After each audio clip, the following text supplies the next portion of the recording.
sampai anak kita tahu ada cicilan yang belum lunas di balik seragam sekolahnya, di balik buku-buku, di balik sepasang sepatu.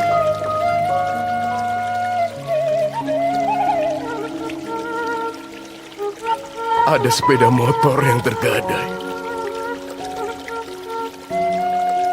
Ada ijazah yang ditahan kantor. Ada seorang ayah yang makin belepotan keringat.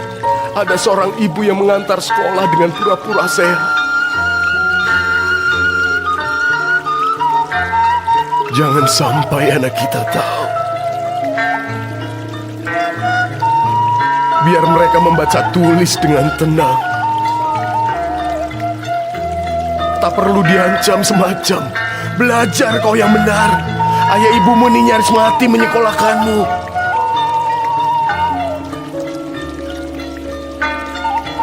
Belajar biar sukses. Biar tidak miskin seperti ayah ibu. Jangan pernah ucapkan itu.